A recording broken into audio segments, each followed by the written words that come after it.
¿Y si te dijera que África desafió todos los pronósticos y lo hizo en apenas 2 días? ¿Y si te invitara a mirar más allá de los titulares y descubrir cómo una de las regiones más golpeadas del planeta se atrevió a cambiar la historia, en un giro tan inesperado como irreversible? Prepárate para sumergirte en un relato donde la esperanza se forja entre dunas y miradas decididas. Una historia que puede cambiar para siempre la manera en que entiendes el poder, la dignidad y el destino de los pueblos. Durante generaciones, el Sahel fue sinónimo de caos, abandono y dependencia. Una tierra atrapada entre misiones extranjeras que llegaban con promesas y se iban dejando solo frustración y heridas abiertas. La región, extendida desde Senegal hasta Chad, parecía condenada por su geografía hostil y su historia marcada por la colonización, la explotación y la desilusión. Quienes nacían allí aprendían pronto que el futuro no era una promesa, sino una espera interminable. El mundo veía al Sahel como un cementerio de ilusiones, condenado a repetir la misma historia de fracaso y sufrimiento bajo el sol ardiente del desierto. Durante 2 décadas, potencias de fuera enviaron soldados, expertos y millones de promesas incumplidas. Nada parecía cambiar, salvo el dolor y el número de vidas perdidas. Los informes internacionales se sucedían, señalando cifras escalofriantes. Más de 2,5 millones de desplazados, aldeas enteras borradas del mapa, y una economía que dependía, casi exclusivamente, de la ayuda humanitaria y los préstamos condicionados. Para muchas personas, la única imagen de la región era la de convoyes militares atravesando la arena, campos de refugiados que crecían como ciudades fantasma, y niños jugando entre ruinas, bajo un cielo que parecía indiferente al sufrimiento. Documentales, reportajes y discursos en la ONU repetían la palabra crisis como si fuera un apellido inevitable del Sahel. Pero todo eso se rompió en octubre de 2025. En menos de 48 horas, la Alianza de Estados del Sahel, bajo el liderazgo del general Ibrahim Traoré, logró lo impensable: derrotar al terrorismo y romper el ciclo de dependencia usando solo sus propios recursos y convicción.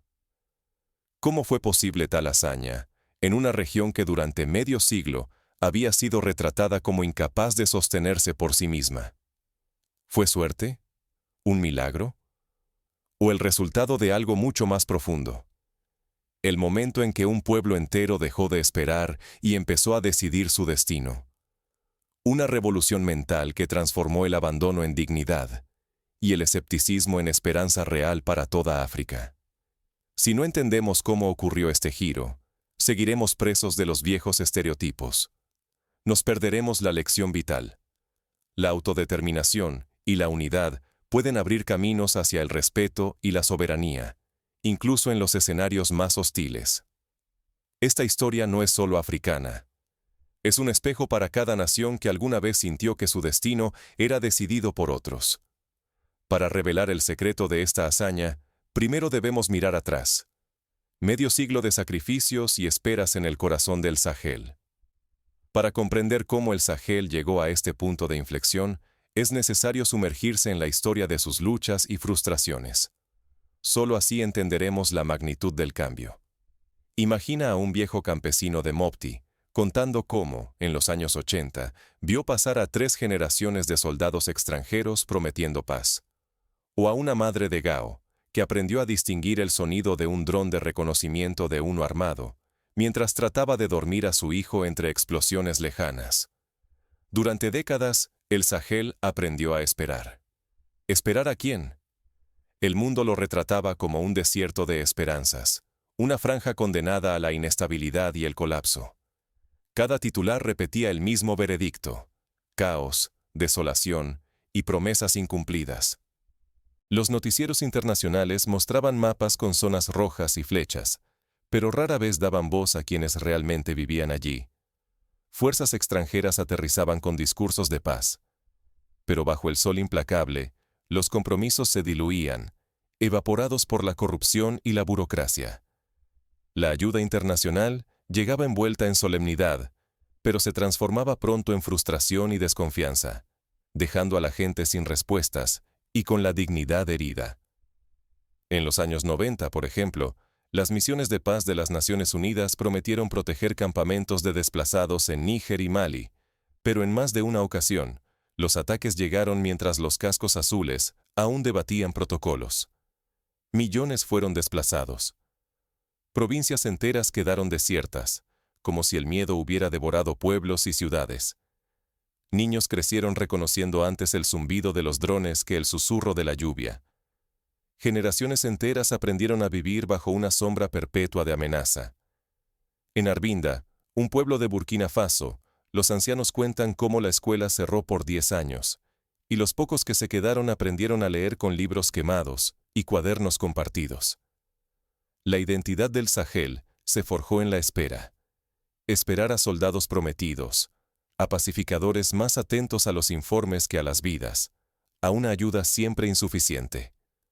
La impotencia se convirtió en rutina y la dignidad en un recuerdo distante. Un proverbio local, repetido entre susurros en los mercados, lo resume. Quien espera la lluvia ajena, muere de sed. El precio de este ciclo era brutal. Vidas truncadas, sueños rotos, generaciones perdidas. Cada día reforzaba la sentencia de que el destino del Sahel era soportar, resignarse y esperar siempre a que otros decidieran su futuro. Las estadísticas, frías y distantes, a menudo ocultaban el drama humano.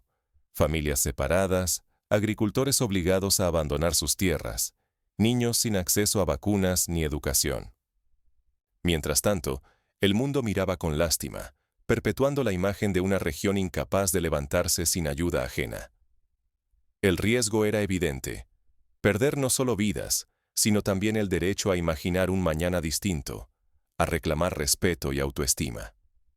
Esta narrativa, repetida en informes y conferencias, consolidó una percepción global de África como eterna dependiente, ignorando ejemplos históricos de resistencia y creatividad, como la independencia de Ghana en 1957 o la revolución agrícola de Etiopía en los años 2000. Sin romper esa dependencia, el Sahel estaba condenado a repetir la misma historia. Pero, en el vértice de la resignación, algo distinto empezó a gestarse. No vino de fuera ni de promesas lejanas. Brotó del silencio, de una voluntad interna y colectiva, lista para desafiar lo imposible. Aquí reside el verdadero poder de la autodefinición. Cuando un pueblo decide que nadie puede entender su dolor ni su esperanza mejor que ellos mismos. Octubre de 2025 marcaría un punto de inflexión. En cuestión de horas, la historia entera del Sahel estaba a punto de cambiar. El silencio marcó el inicio.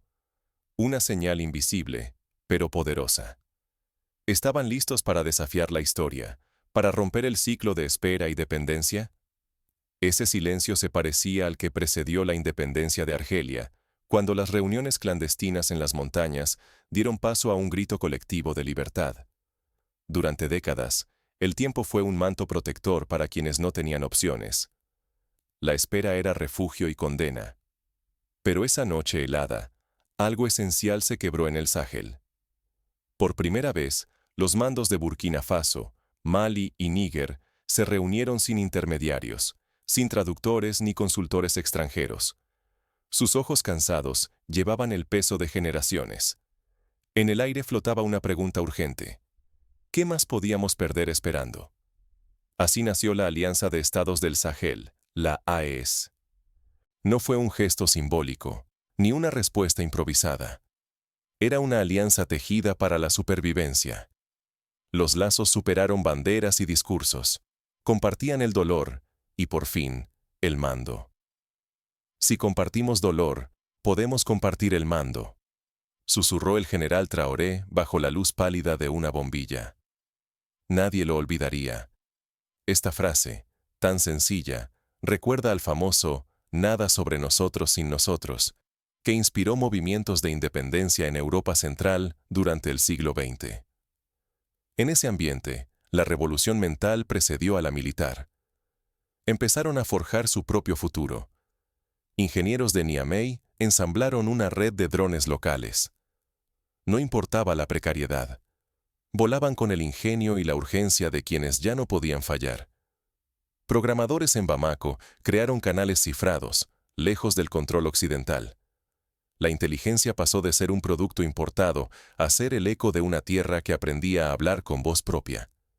Mujeres técnicas, que antes solo tenían acceso a talleres de costura, aprendieron a soldar placas y programar sensores, recordando que la innovación suele brotar de la necesidad extrema.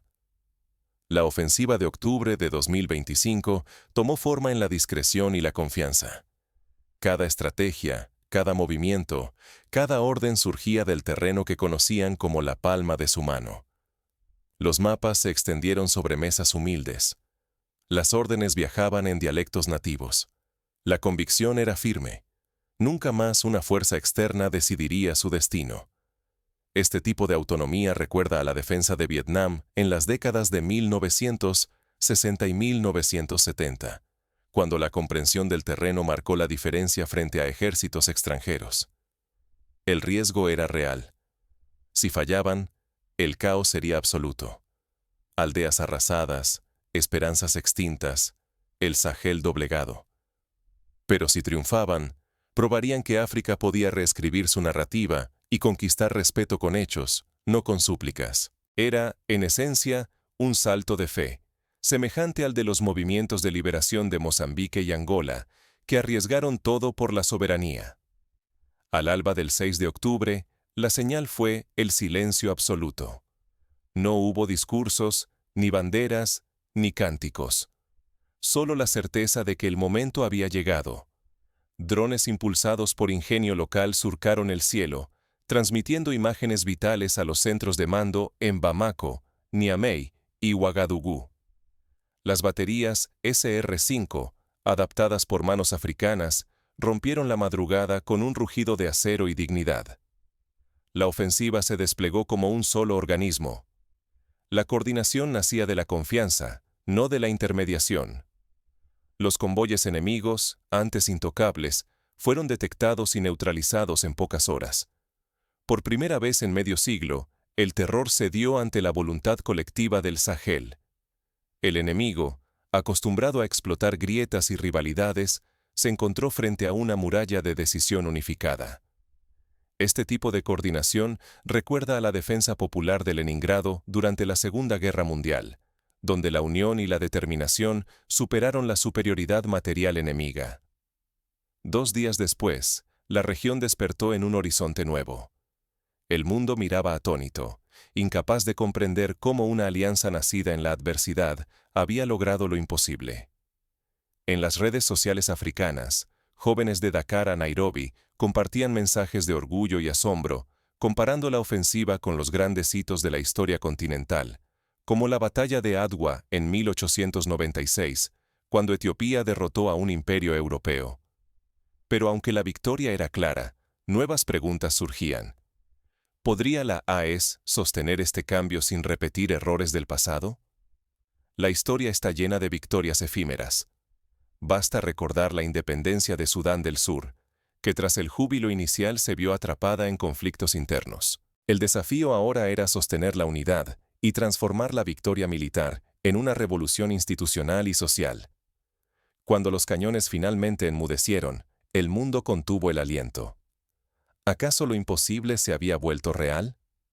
Los medios internacionales, desconcertados, vacilaron entre el elogio y la desconfianza. En algunas portadas, se insinuaba que la operación había sido exagerada. En otras, que solo era cuestión de tiempo para que el caos regresara. En las calles de Ouagadougou, Bamako y Niamey, el silencio se quebró en un estallido de júbilo. Cánticos, tambores y lágrimas tejieron una celebración irrepetible. La victoria de la Alianza de Estados del Sahel no solo era militar, era la redención de generaciones. Padres y madres abrazaron a sus hijos bajo un cielo que, al fin, sentían suyo. El duelo de décadas se diluyó en esperanza viva, ondeando en cada bandera, latiendo en cada saludo. En los mercados, las mujeres tejían nuevas historias, y en las mezquitas, las plegarias se convirtieron en agradecimiento colectivo. Pero mientras el Sahel celebraba, el resto del mundo quedó paralizado. Gobiernos que habían tachado la región de ingobernable ahora intercambiaban miradas de asombro y temor. Analistas y diplomáticos murmuraban: ¿y si otros pueblos también decidían que la soberanía no se mendiga, sino se conquista? Las cancillerías occidentales recordaron cómo, en los años 60, la ola de independencias africanas desató debates y temores similares. Así, en esos días de euforia, una doctrina resonó: África defiende a África. Los líderes del AES la pronunciaron no solo como promesa, sino como advertencia. Ya no era cuestión de armas, era dignidad, autonomía y el derecho a forjar su propio destino. Por primera vez en medio siglo, la autosuficiencia africana era tangible. Se organizaron foros regionales para compartir tecnología, estrategias de defensa y métodos de educación popular, marcando el inicio de una nueva diplomacia africana. Ese fue el verdadero temor de las potencias extranjeras. No temían la fuerza militar, sino que el ejemplo del Sahel encendiera rebeliones en otras regiones. En los despachos de Europa y América, la alarma no era por misiles, sino por el eco de una convicción liberadora. Las embajadas prepararon informes de contingencia. Las ONG internacionales revisaron sus programas, preguntándose si aún serían bienvenidas. No tardaron en aparecer las respuestas: informes ambiguos, portadas sembrando dudas, expertos cuestionando la legitimidad de la victoria, campañas de desinformación. Se insinuaba que tal éxito africano era improbable, un golpe de suerte. Pero en las aldeas y los mercados, la gente sabía la verdad que el mundo rehusaba aceptar. El Sahel se había defendido y había vencido sin pedir permiso. Los ancianos recordaban historias similares, como cuando los movimientos anticoloniales eran deslegitimados en la prensa europea. Sin embargo, el orgullo puede ser filo de doble hoja. Las amenazas externas, las represalias económicas o las divisiones internas acechaban entre los festejos. El sistema internacional, reacio a perder influencia, buscaba restaurar viejas cadenas y aislar el ejemplo saheliano. El futuro pendía de un hilo. ¿Sería posible transformar una hazaña militar en una revolución duradera de conciencia? El eco de la victoria apenas comenzaba a resonar. Pronto, el verdadero desafío sería defender esa nueva dignidad frente a un mundo que no estaba dispuesto a aceptarla. Surgieron rumores de sanciones financieras, boicots comerciales y campañas de presión en organismos multilaterales, similares a las que enfrentó Cuba tras su revolución en 1959. La victoria militar fue apenas el primer paso. Ahora, la guerra es interna, contra la resignación y el miedo a fracasar. El mayor enemigo, advirtió el general Traoré, no está en las fronteras, sino en la mente de cada ciudadano. Esta batalla por la autoestima se ha librado en otros lugares. En Sudáfrica, tras el fin del apartheid, el reto más duro fue reconstruir la confianza social y superar el trauma. El general Ibrahim Traoré lo proclamó sin rodeos ante su pueblo. El enemigo ya no es solo externo. La batalla más dura es contra la duda, la desunión y la tentación de volver a depender de otros. Vencer el temor interno es el desafío supremo para la Alianza de Estados del Sahel. En discursos públicos y radios comunitarias, se repitió un mensaje claro: el mayor riesgo es dudar de nuestra propia capacidad. En cada aldea, la reconstrucción y la educación han cobrado un sentido renovado. Las aulas, antes desiertas, hoy se llenan de niñas y niños que estudian la historia de su propia resistencia. Aprenden que el orgullo y la dignidad se tejen día a día, desde abajo. Ingenieras y agricultores locales reinventan soluciones y recuperan técnicas ancestrales. El trabajo colectivo se convierte en la verdadera barricada. En Tisit, por ejemplo, jóvenes voluntarios organizaron cooperativas agrícolas donde se mezclan saberes ancestrales y nuevas tecnologías. El ejemplo del Sahel empieza a cruzar fronteras.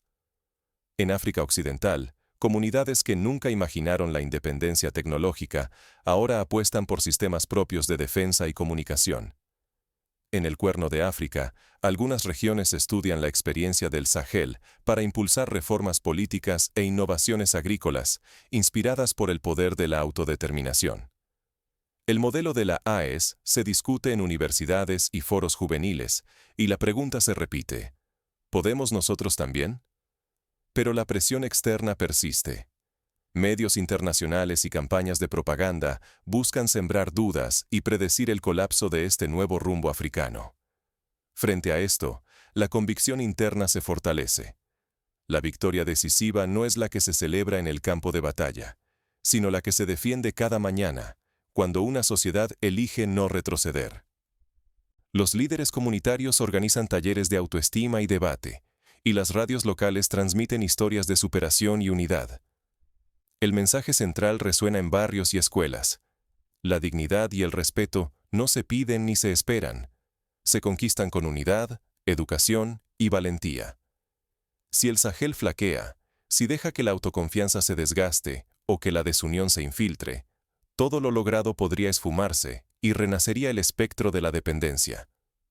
Para evitarlo, se han implementado consejos de sabios, asambleas populares y proyectos de microcréditos para fortalecer la economía local. Así, la región asume que su futuro no puede estar escrito por manos ajenas. Solo la determinación y la creatividad de su propia gente pueden definir su destino. Las escuelas enseñan la historia reciente. Los artistas pintan murales con escenas de resistencia y esperanza. Las madres transmiten a sus hijos el valor de la autonomía. Pero incluso con la determinación renovada, acechan desafíos inesperados. Una nueva amenaza comienza a gestarse en las sombras, poniendo a prueba la unidad recientemente conquistada. Las tensiones étnicas, antes alimentadas por intereses externos, resucitan tímidamente en ciertas regiones. El contrabando y la corrupción, males persistentes, buscan grietas en la renovada estructura social. La AES responde con transparencia, crea observatorios ciudadanos, promueve la justicia restaurativa e involucra a las mujeres en la resolución de conflictos, convencida de que la vigilancia popular es la mejor defensa contra la recaída. El Sahel no esperó permiso para despertar. ¿Y tú? ¿Qué harás con esta historia?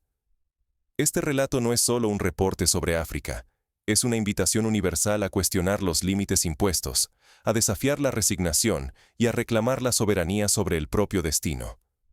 Durante décadas, el mundo miró al Sahel como un territorio condenado, un desierto silenciado y dependiente de soluciones externas. Pero en octubre de 2025, la Alianza de Estados del Sahel, liderada por el general Ibrahim Traoré, cambió el destino regional. En menos de 48 horas, sus pueblos y ejércitos rompieron el ciclo de dependencia y doblegaron al terror que los había marcado por generaciones, sin pedir ayuda extranjera. Esta hazaña, como la independencia de India bajo el liderazgo de Gandhi o la resistencia polaca al comunismo, demuestra que la autodeterminación puede ser más poderosa que cualquier intervención externa. Esta no fue solo una victoria militar. Fue el renacimiento de una dignidad colectiva, negada durante demasiado tiempo. El combate más decisivo fue mental. Descubrir que ni la soberanía ni el respeto se mendigan, se conquistan desde adentro, incluso mientras el mundo dudaba y la presión internacional intentaba imponer su relato. El Sahel demostró que la historia puede cambiarse desde abajo, cuando la convicción colectiva supera el miedo y la resignación. Ignorar el ejemplo del Sahel es seguir creyendo que el cambio solo llega desde fuera, que las heridas se curan con remedios ajenos. Pero el mayor peligro es desperdiciar la lección más poderosa del siglo. La unidad y la autodeterminación pueden romper incluso las cadenas más antiguas. En otras latitudes, como América Latina, los movimientos por la dignidad y el autogobierno han aprendido que la resistencia sostenida puede inclinar la balanza de la historia. Cada paso del Sahel es un recordatorio incómodo para quienes aún piensan que la dignidad de un pueblo se negocia en oficinas lejanas o se concede como limosna. Lo que nació entre polvo, miedo y silencio fue una revolución mental capaz de desafiar todas las viejas narrativas coloniales. En los muros de Bamako, un grafiti resume el nuevo espíritu. Aquí terminó la espera. Hoy, la historia del Sahel ya no es solo africana. Es una llamada global a repensar el poder, la dignidad y el derecho de los pueblos a definir su destino. Es un espejo en el que muchas naciones pueden verse reflejadas, inspiradas a dejar atrás la resignación y a luchar por una soberanía auténtica. Reflexiona sobre este despertar. ¿Qué harás tú con esta historia? Compártela. Haz que la lección del Sahel cruce fronteras y despierte conciencias. Lee, investiga, apoya proyectos de educación y cooperación basados en el respeto mutuo. Participa en debates, exige a tus líderes políticas de solidaridad y no de paternalismo. Porque la transformación verdadera comienza con una decisión individual y se multiplica con la acción colectiva. Porque si un rincón del mundo pudo transformar la espera en acción, la derrota en victoria y la dependencia en soberanía, ¿qué otros lugares podrían escribir su propio renacimiento? El Sahel ya lo hizo. Ahora, el resto del mundo tiene la palabra.